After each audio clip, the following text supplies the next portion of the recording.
Hello everyone, welcome back to my YouTube channel self study study hall. प्यारे बच्चों, आज मैं आपको कक्षा 9वीं में चयन की गई संचयन पुस्तिका का पहला पाठ गिल्लू उसके प्रश्न उत्तर के बारे में संपूर्ण जानकारी देना चाहूँगी। जो संचयन भाग फर्स्ट हिंदी बी द्वितीय भाषा में पूर्ण रूप से पाठ्य पुस्तक दी गई है, जिनका पहला पाठ है गिल्लू। और इस पाठ का सार मैंने आपको पहले वीडियो में संपूर्ण रूप से आपके लिए मैंने उस वीडियो को बनाया है। तो आज मैं आपको उसी पाठ के प्रश्न उत्तर आपके सामने प्रस्तुत करूंगी। गिल्लू पाठ्य पुस्तक के आधार पर जो प्रश्न अभ्यास हैं वो सोन जूही में लगी पीली कली को देखकर लेखिका मन में कौन कौन से विचार उमड़ने लगे। जैसा कि मैंने आपको पाठ में बताया था, सोन जूही का जो पौधा था जिसपे पीले रंग के फूल और फ्लावर निकलते थे, उन्हें देखकर जो लेखिका थी उनके मन में किस प्रकार के विचार थे वो उमड़ने लगे थे। सोन जूही के लगी पीली कली को देखकर लेखिका के मन में यह विचार आया कि गिल्लू सोन जूही के पास ही मिट्टी में दबाया गया था, इसलिए अब वह मिट्टी में विलीन हो गया है और उसे चौंकने के लिए सोन जूही के पीले फूल के रूप में फूट आया है। जैसा कि इस पाठ में बताया गया था, जो गिलहरी थी जो लेखिका के बहुत ज़्यादा करीब थी और कुछ समय के बाद में उसकी मृत्यु हो जाती है और मृत्यु होने के बाद उसे जो सोन जूही का पौधा है उसके समीप दफनाया जाता है। तो लेखिका का मानना क्या था कि जो गिल्लू का है जन्म पौधे के रूप में फिर से हो गया। तो वो जब भी उसको देखती थी उसे गिल्लू की याद आती थी। तो जब भी उसको उसके बारे में वो विचार करती थी, जब भी उस पेड़ को पौधे को कली को खिलते देखती थी तो वो उसको याद करती थी। तो इसीलिए उसको लगता था जो गिल्लू है वो एक कली के रूप में फूल के रूप में प्रकट हो गया है। तो इस प्रकार के विचार थे जो लेखिका के मन में उमड़ते थे। पाठ के आधार पर कोए का एक साथ समादरित और अनादरित प्राणी क्यों कहा गया है। समादरित मतलब एक तो होता है आदर, जिसको हम मानते हैं आदर पूर्वक, और अनादरित होता है जिसका हम अपमान समझते हैं। ठीक है, अनादर करना। हिंदू संस्कृति में ऐसी मान्यता है कि पितृपक्ष में हमारे पूर्वजों को कुछ पाने के लिए कौवे के रूप में हमारे सामने आते हैं। इसके अलावा कौवे और दूरस्थ रिश्तेदारों के आगमन की सूचना भी देते हैं। तो जो हमारी हिंदू संस्कृति है उसमें क्या माना जाता है कि कौवे का आगमन जब होता है तो वो हमारे पितृपक्ष मतलब जो हमारे पूर्वज होते हैं उनके रूप में उनको माना जाता है। और ऐसा भी कहा जाता है कि घर में कोई गेस्ट या मेहमान आता है तो कौवे की आवाज़ हमें सुनाई देती है, जिसे उससे आदर मिलता है। तो हम सब उनको रिस्पेक्टफुल नज़र से देखते हैं। ठीक है। और दूसरी ओर कौवे की कंकर्स भरी आवाज़, जैसे वो काऊ काऊ की आवाज़ करता है, हम अवमानना के रूप में प्रयुक्त करते हैं। हम बोलते हैं तो वो कुछ ना कुछ अशुभ होने वाला है कि कौवा है वो अपनी आवाज़ निकाल रहा है। इस प्रकार वो तिरस्कार का पात्र बनता है। तिरस्कार होता है अपमान का। ठीक है। इस प्रकार एक साथ आदर अनादर पाने के कारण कौवे को समादरित और अनादरित कहा गया है, क्योंकि उसको हम मान सम्मान भी देते हैं पितृपक्ष के रूप में और उसका अपमान भी करते हैं। उसको अपमानित भी हम ये बोलते हैं ना कि हम उसको अपशगुन मानते हैं, तो हम उसका अपमानित भी कहा गया है। गिलहरी के घायल बच्चे का उपचार किस प्रकार से किया गया था। जब लेखिका को वो गिलहरी का बच्चा मिला था छोटा सा, तो उसने उसको किस प्रकार से ट्रीटमेंट दिया, उसका उपचार किस प्रकार से किया। महादेवी वर्मा ने गिलहरी के घायल बच्चे का उपचार बड़े ध्यान से ममतापूर्ण किया। पहले उसे कमरे में लाया गया, उसका खून पूछकर घाव पर पेंसिलिंग लगाई गई और रुई के बत्ती से दूध पिलाने की कोशिश की गई, परंतु दूध की बूंदें मुंह के बाहर ही लुढ़क गई।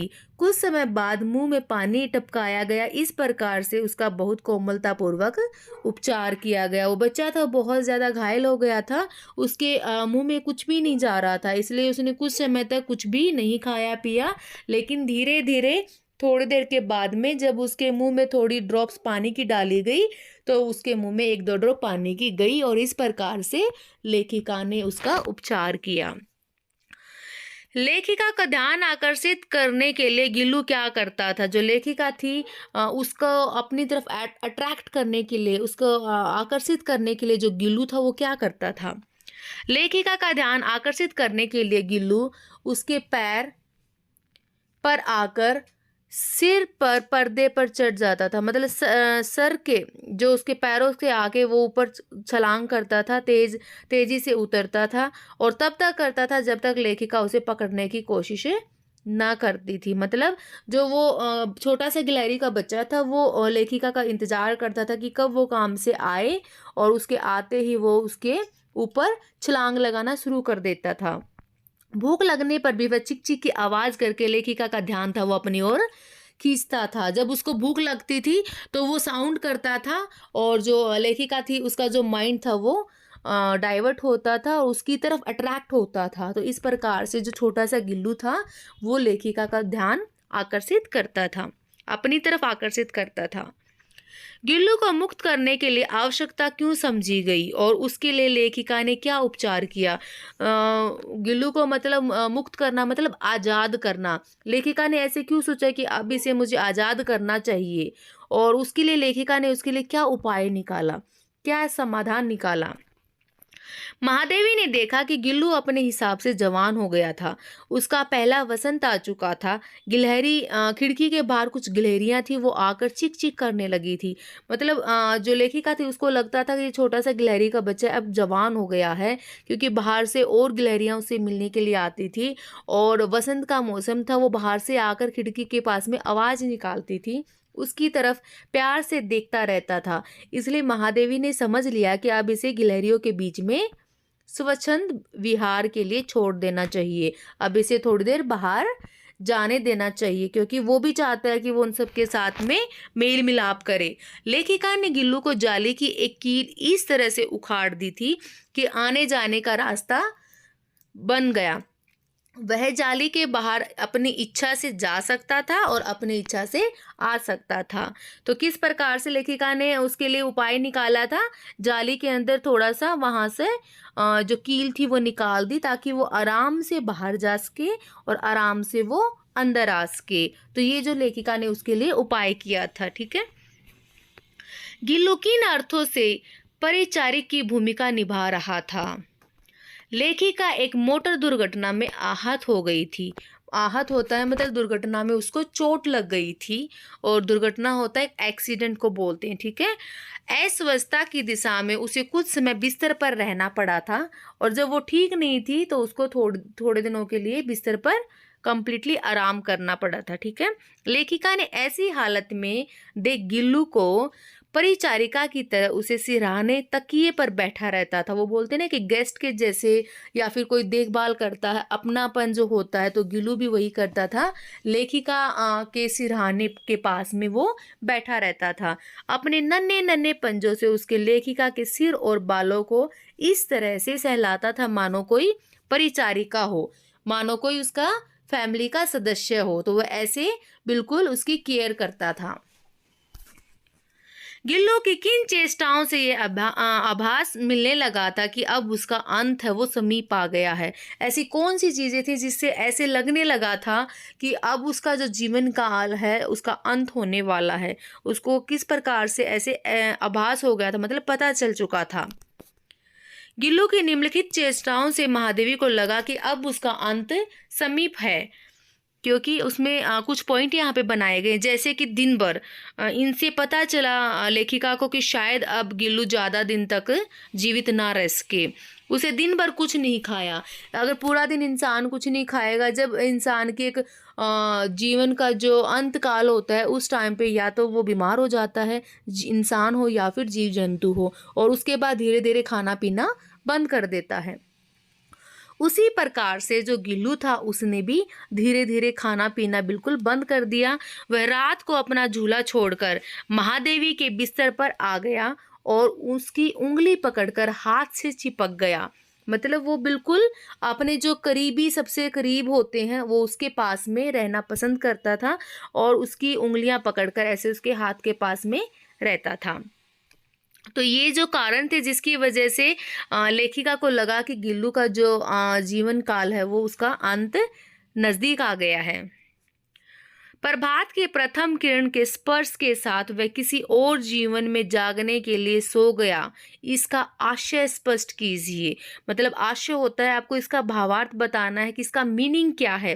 प्रभात की प्रथम किरण, प्रभात होता है सुबह की प्रथम किरण, मतलब पहली जो किरण होती है उसके स्पर्श के साथ जब उसको हम छूते हैं, उसके किरणें जब पड़ती हैं तो किसी के नए जीवन के जगाने का मतलब ऐसे लगता है कि किसी को नया जीवन मिल गया है। ठीक है, तो जो सेंटेंस है उसी से हमें उसका आशय का पता चलता है।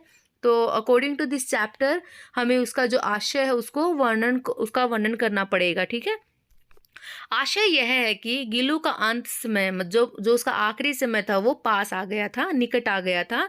उसके पंजे थे वो ठंडे हो गए थे और लेखिका की अंगुली पकड़कर वो रखा हुआ था।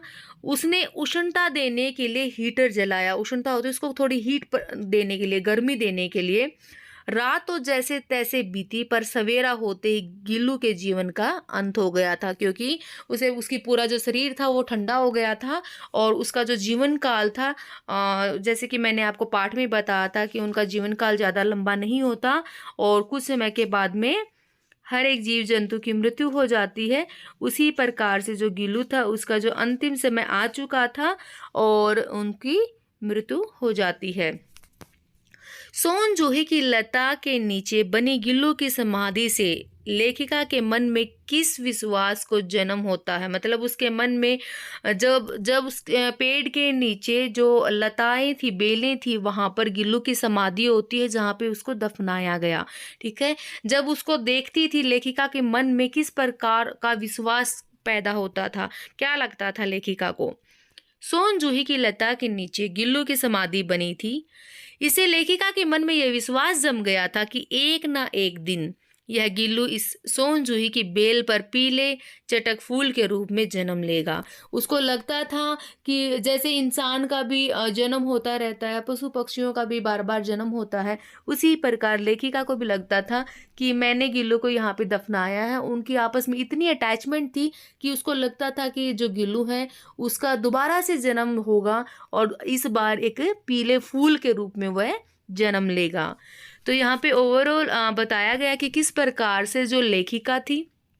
एक और प्रश्न मैं आप सभी से पूछती हूँ, कृपया करके मुझे कमेंट एरिया में बताइए कि आप सभी को इस पाठ से क्या शिक्षा मिलती है, क्योंकि मैंने आपको पूरा का पूरा लेसन भी बताया है और आज मैंने आपको प्रश्न उत्तर भी बताए हैं। तो मैं चाहती हूँ कि इस प्रश्न का जवाब आप अपने शब्दों में कमेंट एरिया में ज़रूर लिख के बताइएगा।